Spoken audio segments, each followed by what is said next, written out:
Utba बिन अबी वक्कास, उसने एक तरफ से होकर पत्थर उठाया और आपको मारा जोर से। साहबा की नजरें थी तलवारों पर, नेजों पर, तीरों पर, वो पत्थर नजरों से निकल गया, लिहाजा वो उनके अंदर को चीरता हुआ जाकर मेरे नबी के मुंह पर यहां लगा और अब सीधा पीछे ऐसे गए, पीछे यूं, पीछे एक खड्डा था, वो यहां गर्दन में लगा किनारा था, बेहोश हो गए, दांत भी टूट गए, चेहरा भी खून खून हो गया, अब बेहोश होकर यूं गिर गए। साहबा ने समझा आप शहीद हो गए, तो सब ने ज़ारो कतार रोना शुरू कर दिया। थोड़ी देर के बाद आपको होश आया तो साहबा ने अर्ज की, या रसूल अल्लाह, अब तो इनके लिए बद्दुआ फरमा दे, वो नबियों में रहमत लक़ब पाने वाला, मुरादें गरीबों की बरलाने वाला, गरीबों का वाली, यतीमों का मौला। तो अब तो हक था कि आप बद्दुआ करते। ये सामने उम्मत नहीं है, कातिल खड़े हैं, काफिर। आपने हाथ उठाए, साहबा समझे कि हुण इन्हां दे बेड़े बुड़ गए। अल्लाहुम्मा अग़फ़िर लिक़ौमी फ़इन्नहुम ला यअलमून, अल्लाह मेरी कौम को माफ कर, इन्हें मेरा पता कोई नहीं है। देखो मेरे भाइयों, जिसने काफिरों के साथ ये हमदर्दी के कत्ल करने वालों के लिए दुआ मांगी, तो मुसलमान होकर एक दूसरे को सलाम करना छोड़ चुके, एक दूसरे के पीछे नमाजें पढ़ना छोड़ चुके, एक दूसरे पर कुफर के फतवे लगा के बैठे हुए। मुझे बताओ तुम मेरे नबी के साथ क्या कर रहे?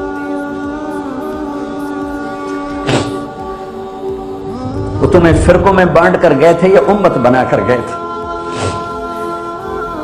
क्यों इस नादान खेल में अपनी जिंदगी बर्बाद करते हो? क्यों नहीं मुसलमान बन के रहते हो? इस उम्मत में इख्तिलाफ शुरू से है, हमेशा रहेगा, यहां तक ना जाओ कि एक दूसरे पर कुफर के फतवा। तो जन्नत में कौन जाएगा? सुन्नियों ने कहा वहाबी काफिर, वहाबियों ने कहा सुन्नी काफिर, बरेलियों ने कहा देवबंदी काफिर, देवबंदियों ने कहा बरेलवी काफिर, शिया ने कहा सुन्नी काफिर, सुन्नी ने कहा शिया काफिर। जन्नत में कौन जाएगा? कुछ तो भाइयों मेरे नबी की मेहनत की कदर करो। मेरे नबी तो गैरों को अपना बनाने आए थे, हमने अपनों को गैर बनाए थे। जो नफरत की आग वहां भड़क रही है, यहां मत भड़काओ। जाओ मेरे देश में देखो कितने सर कट चुके, कितने सुहाग उजड़ गए, कितनी माएं बेआसरा हो गई, कितनी जवान बेटियों की मांग वीरान हो गई। क्या इसी का नाम इस्लाम है? इसी का नाम इश्क़ रसूल है? इसे वो दीन कहते। एक दूसरे की मस्जिदों में नहीं जाते हो, एक दूसरे के पीछे नमाजें नहीं पढ़ते हो, जन्नत के ठेकेदार बन गए हो।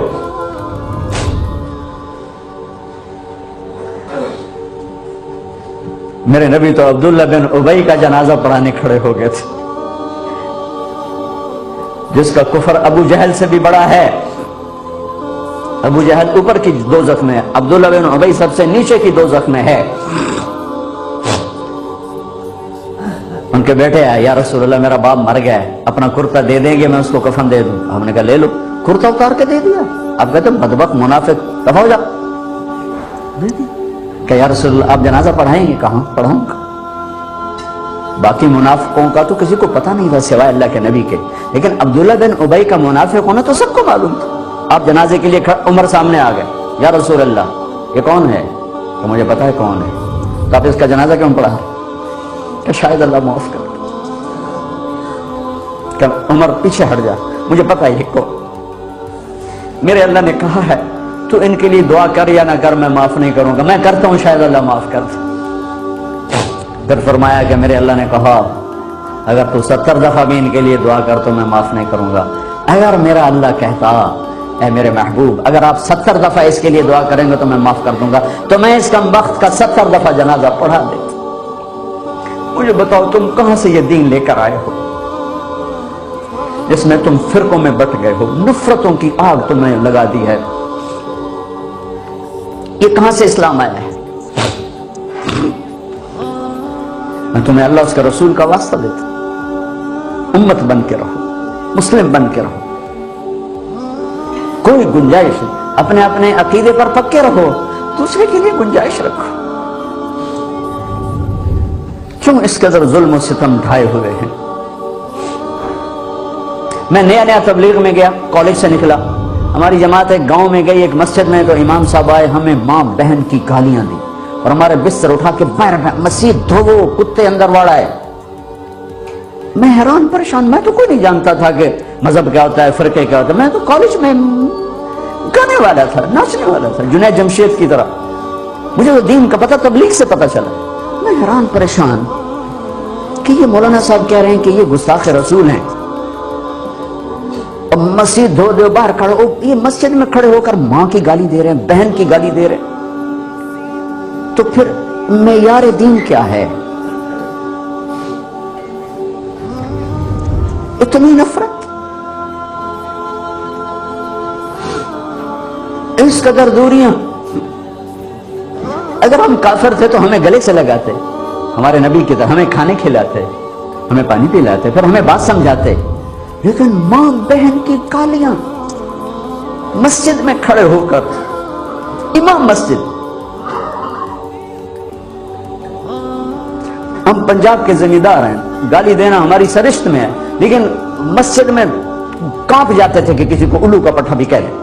ہمارے بزرگ بڑے بھی بہت گالیاں نکالتے تھے، لیکن مسجد میں کسی کو ضرورت نہیں ہوتی تھی. میرے والد مرحوم خود بہت غصے والے بڑے سردار آدمی تھے، تو تھوڑی بات پہ مار پٹائی گالیاں. لیکن میں نے نہیں اپنے باپ کو مسجد میں سنا غصے میں بھی کسی کو گالی دیتے ہوئے. ماں بہن کی گالیاں نکالو. وہ صاحب یہ کہہ رہے ہیں کہ یہ گستاخ رسول ہیں، ہم یہ کافر ہیں، ان کو نکال دو، کتے آ گئے، مسجد دھو. میرے نبی کے دور میں تو کافر آ کے مسجد میں رہتے تھے. میرے بھائیوں، جو میں عرض کر رہا ہوں، میں اپنا دکھڑا بیان کر رہا ہوں، اس کی سنگینی کو سمجھو. یہ پاؤنڈ ڈالر نہیں بچائیں گے جب ہم آپس میں ٹوٹ جائیں گے. اللہ نے مجھے دنیا میں پھرنے کا موقع دیا، بار بار دیا، اسی تبلیغ کے سلسلے میں. سب سے زیادہ میں اسپین میں جا کے دکھی ہوا، اور میرا دکھ یہ نہیں تھا کہ ہماری یہاں 800 سال حکومت تھی اور ختم ہو گئی. میرا دکھ یہ تھا، میں اس پہ رویا مسجد قرطبہ میں، کہ جس وجہ سے اسپین تباہ ہوا، وہ ساری وجہ میرے دیس پاکستان میں موجود ہے اس وقت. اور ہوش نہیں ہے کسی کو. مذہب پر لڑائی، سیاست پر لڑائی، دین پر نفرت، سیاست پر نفرت، قوم پہ نفرت، صوبے پہ نفرت، پیشے پہ نفرت، نفرت نفرت نفرت. میرے نبی نے پوچھا اسلام کا سب سے مضبوط عمل کیا ہے؟ صحابہ نے کہا نماز، آپ نے کہا نہیں. صحابہ نے کہا جہاد، آپ نے کہا نہیں. صحابہ نے کہا روزہ، آپ نے کہا نہیں. صحابہ نے کہا حج، آپ نے کہا نہیں. کہ یا رسول اللہ پھر آپ بتائیں. فرمایا دین کا سب سے مضبوط عمل محبت ہے، محبت ہے، محبت.